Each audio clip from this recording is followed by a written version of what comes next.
Physical Gold Fund presents Global Perspectives with Alex Stanczyk and invited guests. We'll be exploring international markets and the complex forces that drive them, including geopolitics, economics, and the global monetary system. Willem Middlekoop, welcome to the podcast. I'm very excited to have you on. I have read one of your books, looking forward to a new book that you've just published. I'm going to talk a little bit about your background. We'll dive right into our discussion here. You were born in Switzerland, in Geneva. However, you're Dutch. You're from the Netherlands. I'm going to talk a little bit about your background here in no particular order. You are the founder of the Commodity Discovery Fund. You are the author of a number of different books. In 2013, you published your first English print title, which was The Big Reset. I own this book and I recommend it. Also, you've published Gold and the Secret of Money, other titles translated into 8 different languages. You've been a stock commentator for Dutch television. You've had a adventure into Russia timber exports, if I understand correctly. Yeah, right. You founded and ran Amsterdam Gold, which grew to a $100 million a year business, and then you sold it. You are an advisor on the advisory board of the OMFIF, which is a London-based economic think tank. And if I understand correctly, your Discovery Fund is up quite a bit this year. I think it's over 17% year to date. And so welcome to the podcast. Well, thanks. That's a nice introduction. We had a very good year last year, 2016. We were up 70%, 7-0 with the Commodity Discovery Fund. And this year we're up a good 15%. So we love the recovery of the metal markets. Very good. I would imagine so, because my understanding is that you have a substantial position in metals. We could talk more about that in a little bit, but one thing that I was curious about is that you have a very colorful background here. What was it that shaped your views on hard assets? Because I know that makes up a large portion of what you tend to invest in. Why hard assets and why commodities? Actually, it started way back in 1987. When I was still quite young, and I was a photojournalist at that time, but I was on holiday on a Turkish island. Mm-hmm. And that was in October 1987, and that's when the Wall Street crash happened. And I didn't follow markets at that time, but I met an American guy. I think he was tourist as well, and he was all excited. And he said, "Did you hear? Wall Street just crashed. It's worse than 1929. So when I came back to the beach and I spoke about it with my girlfriend, and I was wondering what was happening in the world. And of course, I knew about 1929. So if this was worse than 1929, it should have been awful. Mm-hmm. So I was working as a stringer for Reuters as a photojournalist. So that night I called the Amsterdam office.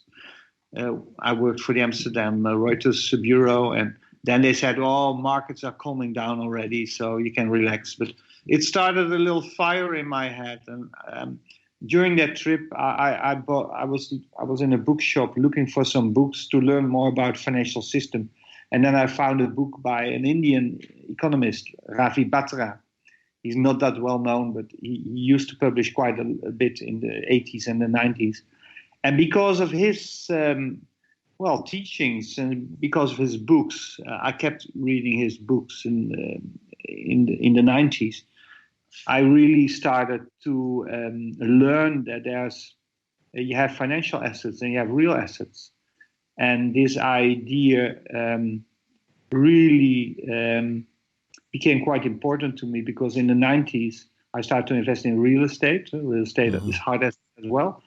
And I bought these all mortgages, and I learned that I could lend as much money as I wanted with the Dutch ING bank.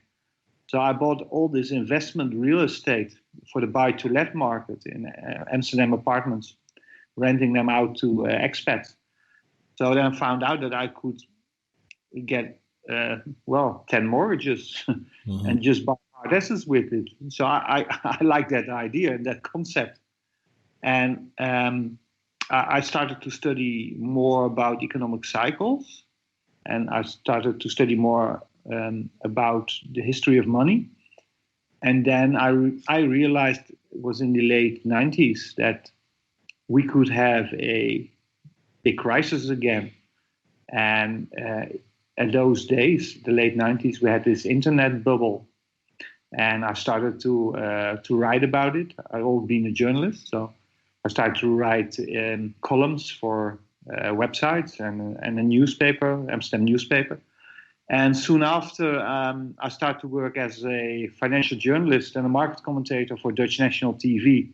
This was quite coincidental that this happened, but they learned that I was quite deeply involved in studying the financial system and following the market. And then I worked for Dutch national television for 6 years, and that really gave me the time to study more and get a more in-depth knowledge. And especially in the years 2003, 2004, 2005, I really began to get worried and feel a little stressed about a coming crisis, because I saw bubbles everywhere. And because of my knowledge of monetary crisis, financial crisis, monetary history, I saw all the signs of an impending crisis. So I wrote my first book, When the Dollar Falls. That's the English translation. It's only been published in Dutch and Italian. But I published my first book in the summer of 2007. And on the back cover, I stated it's only a question. It's not a question if, but only a question when the financial system will collapse. Well, that occurred in 2008, and the rest is history. What would you say was a key factor in growing Amsterdam Gold to $100 million a year business? I'm curious about this. Yeah, well, so in 2007, I published my first book, Warning for a Crisis. 2008, we had the collapse of Lehman Brothers. And then in 2008, I decided I always like to do business besides being a journalist. So I decided to start two companies. One was the Commodity Discovery Fund, the current fund I have. We invest in, natural resource companies, especially precious metals related. And the other company was Amsterdam Gold. It was the first professional web shop in the Netherlands. So people could buy gold and silver bullion in a easy way. And it was really, I had this strong feeling that when a crisis would occur, people would flee again towards gold and silver, because this has happened time and again in history. And I found out that in Amsterdam, there's a very good professional gold and silver refiner, and they were supplying to the retail market. And I contacted them and found out that we could be the retail. We could take gold and silver bullion to deliver to the retail market. So because of my work for Dutch national television and the success of my book, I had quite a number of interviews on national TV, and everybody was calling me everybody was talking about my new gold trade. So this was great free publicity. And that's why our sales grew so much in a few years. Very good. I understand. So that's an interesting thing you say there, because it points out that relationship with that refinery was an important factor there. And I can see how having sort of unique relationships makes a big difference. And it's that way with our business as well. So if we can move on to talk about your books a little bit. In 2013, you published The Big Reset, which I have already mentioned. I recommend. Have any of your views changed since you wrote that book? No, actually not. That's a good question, because I tend to reread my own books after a few years. Mm-hmm. And then I'm always curious to see what mistakes I made or what has developed in another way. Sorry about this. I'm next to a busy road. That's okay. It's not your fault, the ambulance. I think it's 4 years now since I wrote the first edition of The Big Reset, mm-hmm. which, for people who haven't read the book, in The Big Reset, I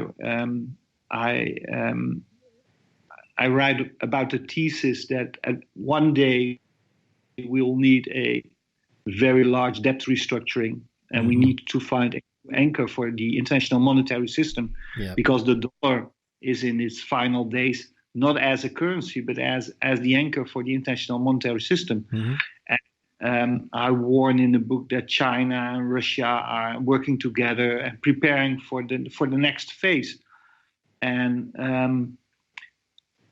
I also explain in the book that the SDR, the special drawing rights by the IMF, the IMF currency basket, mm-hmm. Might be used as a new anchor to replace the dollar. And in the years since the publication of the first edition, we've seen several moves indicating that my thesis seems to be quite right, because now the renminbi has been added to the SDR. Mm-hmm. The SDR, the currency basket of the IMF, is ready to be used in a much broader way. And if you listen to James Rickards, which is a well-known financial insider in the US, he also points to this, and that the IMF would like to use the SDR in the next financial crisis. Mm-hmm.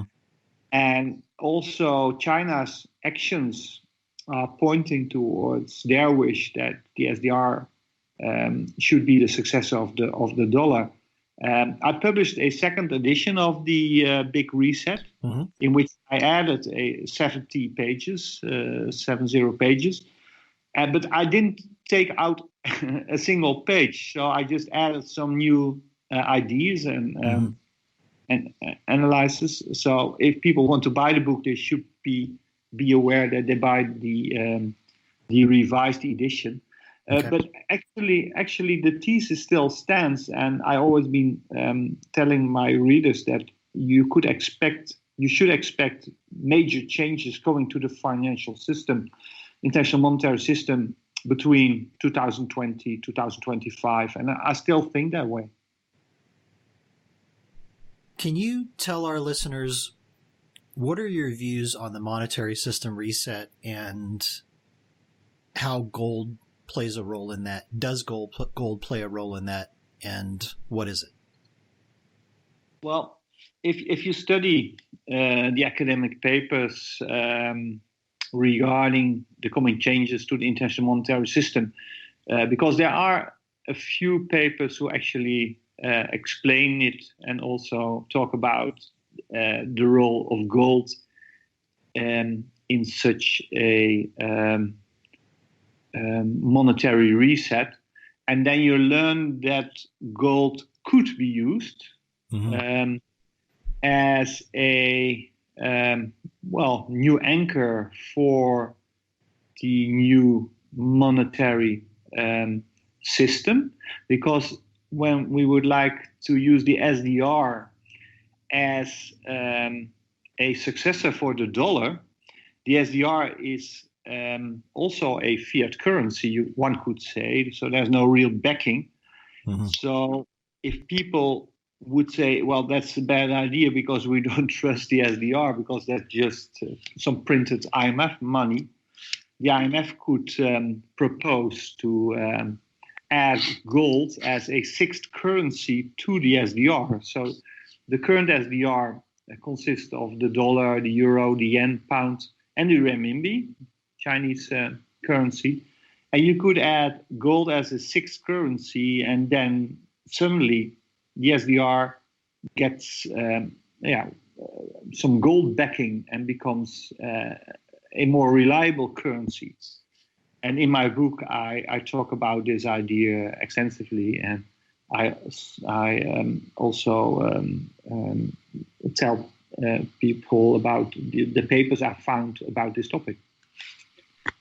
So what you're saying, if I can paraphrase, is that ultimately it comes down to confidence and trust in the issuers of the currency.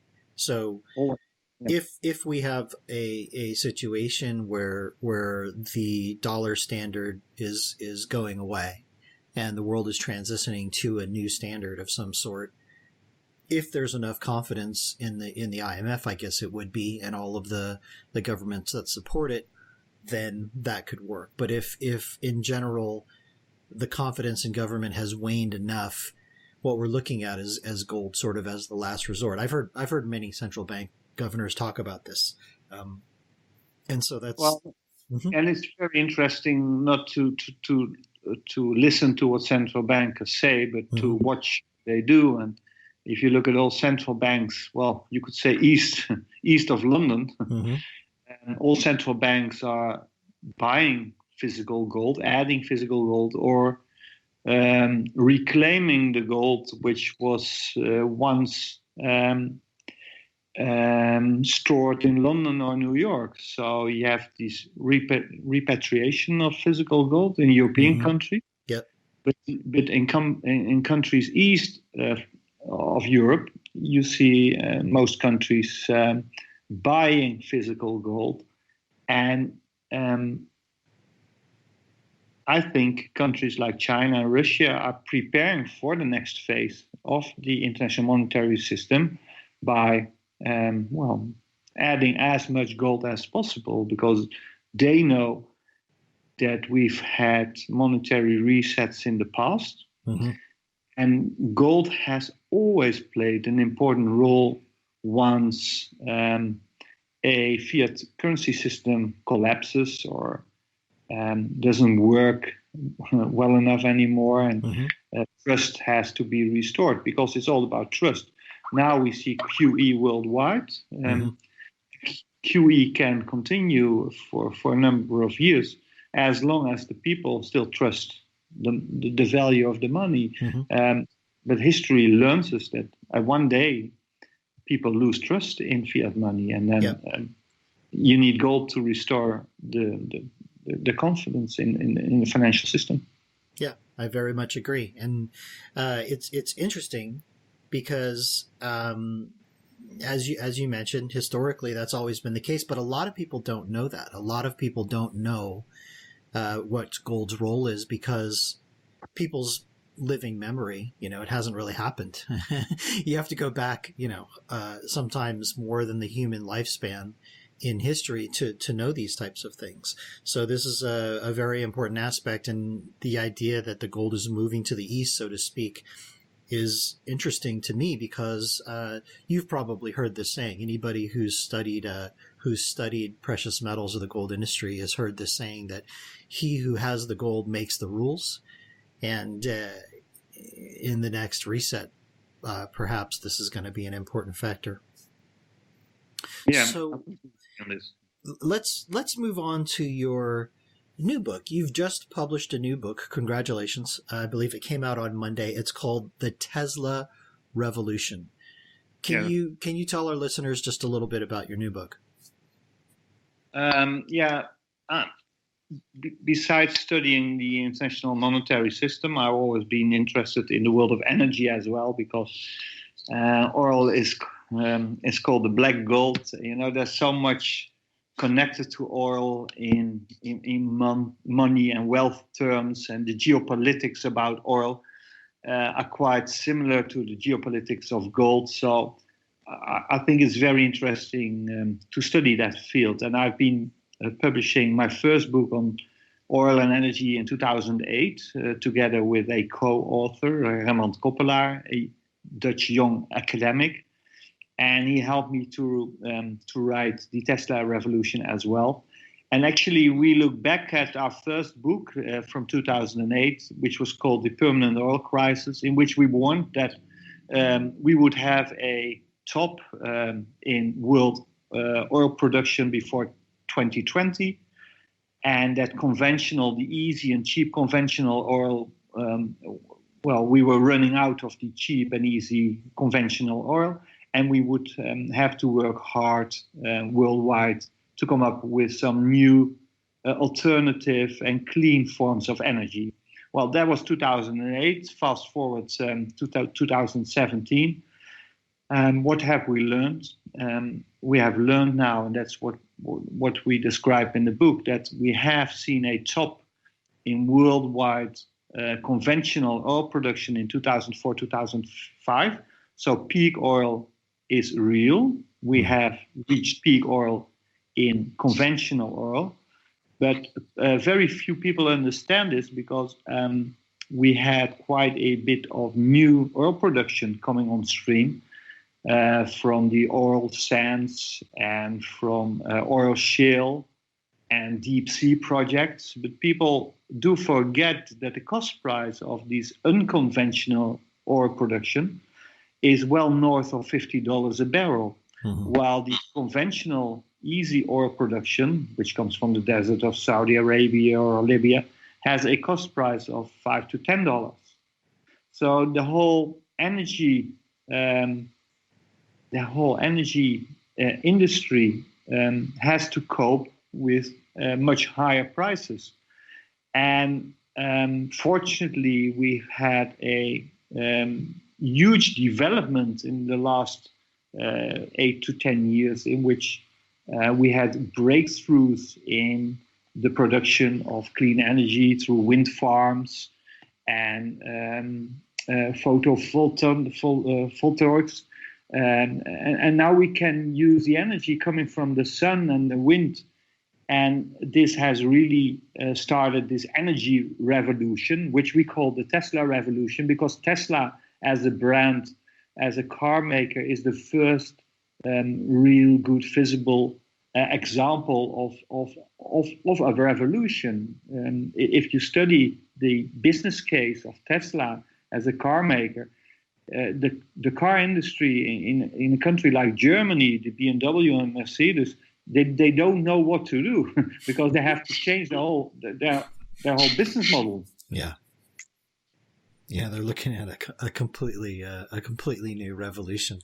This is kind of a segue on this, but I recently was in a board meeting with our board, and one of our board members brought up this idea that there's a company in China that is using drones to basically pick people up, and GPS, they can pick you up and drop you off in another place. And he was mentioning that drones could be the future of transport. Just some very interesting changes and disruptive technologies coming down the pipe. Yeah, especially because of the breakthrough in the price of batteries. We've seen that with Tesla. The car batteries are 50% of the cost of an electric vehicle are the battery costs, but battery costs have come down 70-80% in the last 10 years. And now we've reached a tipping point in which batteries will become so cheap that almost everybody who wants to buy a new car will choose an electric car in a few years' time because it's so much cheaper. Let's go back to the financial system for just a moment as we wrap this up. You recently wrote that the old Greenspan has returned, and this was in reference to an interview Chairman of the United States Federal Reserve, Alan Greenspan, did, in which he had some very good things to say about gold. So I'm going to quote what he said for just a moment. Yeah. I view gold as the primary global currency. It is the only currency, along with silver, that does not require a counterparty signature. Gold, however, has always been far more valuable per ounce than silver, and no one refuses gold as payment to discharge an obligation. It's interesting to me that he's not the only central bank governor to come out and say this after leaving office. The former Reserve Bank of India governor has done something similar. There have been others. There's a current exception, which is Mario Draghi. He's the current head of the ECB. He's said some interesting things about gold as well. In light of these comments, how do central bankers it's obvious how they truly think about gold. It would seem that financial commentators and financial professionals would take a clue from this, but typically when you hear them in the media, they don't typically have good things to say, at least in Western media. It may be different over in the Netherlands, but in the Western media, they typically don't have very good things to say. What are your thoughts on this? Well, I think most striking word was an interview with Mervyn King, which Mervyn King has been the governor of the British National Bank, the Bank of England, mm-hmm. and he wrote a book which was published, I think, in 2016, and which has a very interesting title, The End of Alchemy, in which he describes that, we're reaching the point in which the old way the financial system was set up is not working. Is not working anymore, and we might need to see big changes coming to the monetary system. Mm-hmm. And in an interview he gave to the World Gold Council for their magazine, he also pointed out that he understands why central banks worldwide now are starting to buy more gold. So just like Alan Greenspan, now he is retired, he can say openly what he couldn't say when he was in office. Mm-hmm. And he also talked in that article that we could have hyperinflation developing in the middle to longer term, because it's all about this confidence in the international monetary system and in the fiat money system. So we see this time and again that once the central bankers are retired and they can speak freely, they suddenly become gold bugs. That's certainly an interesting phenomenon. Willem, I appreciate your time on this podcast, and this has been a great discussion, and look forward to having you again sometime. Okay, that's good. Thank you. You have been listening to Global Perspectives with Alex Stanczyk, presented by Physical Gold Fund. Recordings can be found at physicalgoldfund.com/podcasts. You can register there for news of upcoming interviews with Alex Stanczyk and other thought leaders in the fields of geopolitics, economics, and the global monetary system.